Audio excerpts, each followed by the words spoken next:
నమస్కారం ప్రజలరా. అసలు నారా లోకేష్ గారికి ఏ విధంగా ఆయన దగ్గర ఉండేటువంటి భద్రతా సిబ్బందిని ఏ విధంగా వాడుకోవాలనేది తెలుసా అనేది నా పాయింట్. ఎందుకంటే మనం అధికారంలో ఉన్నప్పుడు ఏ విధంగా మన భద్రతా సిబ్బంది మన దగ్గర ఉండేటువంటి వ్యక్తులను ఏ విధంగా మనం వాడుకుంటాం అనేది వివిధ మాధ్యమాల్లో చాలా రకాలుగా చాలా వీడియోల రూపంలో మనందరం కూడా చూసినాం. అంటే గతంలో అన్న ముఖ్యమంత్రిగా ఉన్నప్పుడు మరి మంత్రులుగా ఉన్నటువంటి వ్యక్తులు ఏ విధంగా వాళ్ళ దగ్గర ఉండేటువంటి సిబ్బందిని ఏ విధంగా వాడుకుంటారనేది చూసాం. ఏ విధంగా చెప్పులు కూడా మోయించినటువంటి చరిత్ర మన అన్న దగ్గర ఉన్నది. నారా లోకేష్ గారు మరి అదేవిధంగా వాళ్ళ కొడుకు దేవాంశు మరి దేనికి ఉపయోగించుకోవడం లేదనేది నా పాయింట్. అంటే మరి దేనికి ఆ విధంగా వాళ్ళ పనులు వాళ్ళే ఎందుకు చేసుకోవాలా అంటే మన అన్న చేసినటువంటి ఘనకార్యాలు చెప్తున్నా. వీళ్ళు చేయలేకపోతున్నారు, వీళ్ళు చేయలేరు అనేది నేను దృఢ సంకల్పంతో చెప్తా ఉన్నా. వీళ్ళ వల్ల కాదు, చంద్రబాబు నాయుడు గారి వల్ల కాదు, నారా లోకేష్ గారి వల్ల కాదు, వాళ్ళ కొడుకు దేవాంశ వల్ల కూడా కాదు. అదేవిధంగా మొన్న తిరుమలకు వచ్చినారు. వాళ్ళ కొడుకు నారా లోకేష్ గారి కొడుకు పుట్టినరోజు సందర్భంగా తిరుమలను దర్శనం చేసుకొని వాళ్ళు హైదరాబాదుకు తిరిగి ప్రయాణం చేపట్టినారు. మరి ప్రయాణం చేపట్టేటప్పుడు వీడియో ఒకటి బయటకు వచ్చింది. ఒకటి కాదు, 2-3 వీడియోలు వచ్చినాయి.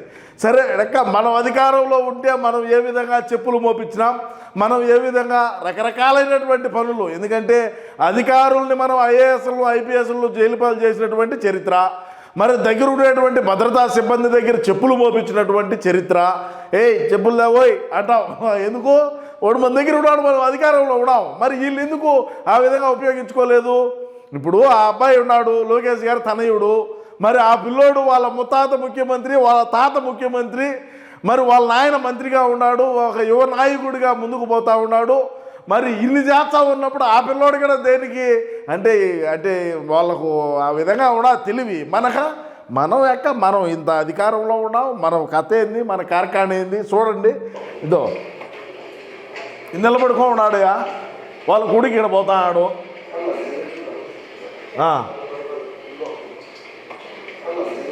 నేను తెచ్చుకుంటా అంట లోకేష్ వాళ్ళ కొడుకు. నేను తెచ్చుకుంటా. ఏంది మీరు తెచ్చుకుంటా అంటే వీళ్ళ వల్ల కాదు, వీళ్ళు చేయలేరు.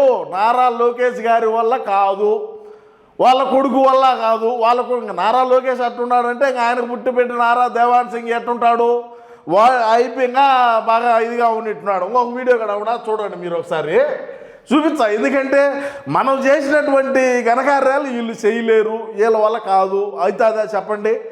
మీ అభిప్రాయాన్ని కామెంట్ రూపంలో తెలియజేయండి. చూద్దాం. ఒక వీడియో కూడా ఉన్నది. ఈడ చూడండి ప్రజలారా, ఈడ ఎయిర్పోర్ట్లో, రేణుగుంట ఎయిర్పోర్ట్ అనుకుంటా, ఈడ దిగినారు. ఇదో ఆ పిల్లోడు వచ్చాడు కదా, ఈడించి పరిగెత్తుకుంటా పోయినారు. నాకు ఈ నేను ఎత్తుకొని వచ్చాను నాయనా అని. లేదు నాది నేనే మోసుకొని పోతాను, నువ్వేంది నాది తెచ్చేదని అయిపోయి పక్కకు వచ్చేది అదో బ్యాగ్ పట్టుకోన్నాడు. ఒక వీడియో కూడా చూద్దాం ఉండండి. ఇది చూడండి, ఆ పిల్లోడే పట్టుకొని పోతాడియా. అంత కష్టమేమి? వాళ్ళ తాత ముఖ్యమంత్రి కదా, వాళ్ళ నాయన మంత్రి కదా, మరి దేనికి మోసుకొని పోవాలా? అదో పక్కకు వచ్చాడు భద్రతా వాళ్ళు, సెక్యూరిటీ వచ్చారు, ఎయిర్లైన్స్ వాళ్ళు, మేము ఎత్తుకొని వచ్చామని. కుదరదులే, నాది నేనే ఎత్తుకొని పోతా అన్నట్టున్నాడు.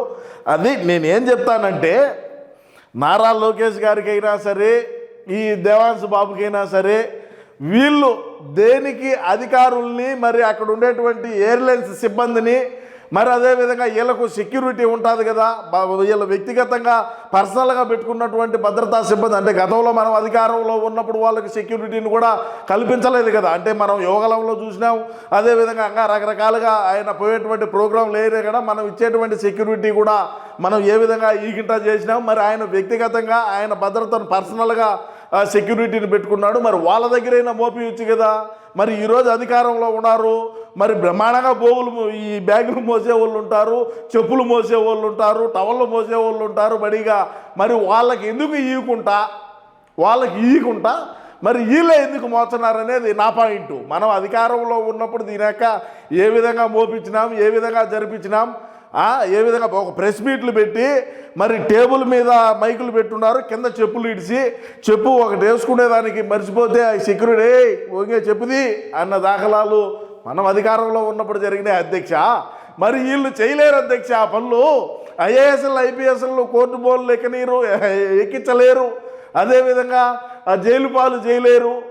అధికారులు ఎవరిని కూడా మేము ఉన్నావు, నువ్వు కానీ మేము ఉన్నావు, నేను చూసుకుంటాలే వెనకలని చెప్పి చెప్పలేరు. మరి భద్రతా సిబ్బంది దగ్గర, సెక్యూరిటీ దగ్గర, పిఆర్ఓల దగ్గర చెప్పులు మోపిలేరు, మరి పిఎల్ని అడ్డం పెట్టుకొని దందాలు చేయలేరు. వీళ్ళ వల్ల కాదు, నారా లోకేష్ వల్ల కాదు, చంద్రబాబు నాయుడు గారి వల్ల కాదు. ఈ పిల్లోడు అనిపోతే ఈ పిల్లోడు బ్యాగ్ ఈ పిల్లోడు పట్టుకొని పోతాడు. ఏమి వాళ్ళకి ఇచ్చే వాళ్ళు ఎత్తుకురారా? మీ ముత్తాత ముఖ్యమంత్రి అయిపోయా, మీ తాత ముఖ్యమంత్రి ప్రస్తుతం, మరి మీ నాయన మంత్రిగా ఉన్నాడు. ఇన్నప్పుడు నీకేం కర్మనైనా నువ్వు బ్యాగులు మోసుకునేదానికి. మా పార్టీ వాళ్ళు అయితే దీని తల్లి రాండి పోయి అంటా ఉందరు. ఎమ్మెల్యే కొడుకులే మీరు బొక్క, ఎమ్మెల్యే కొడుకులే.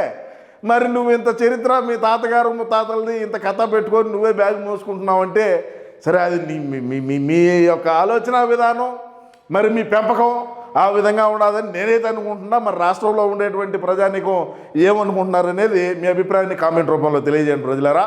నమస్కారం.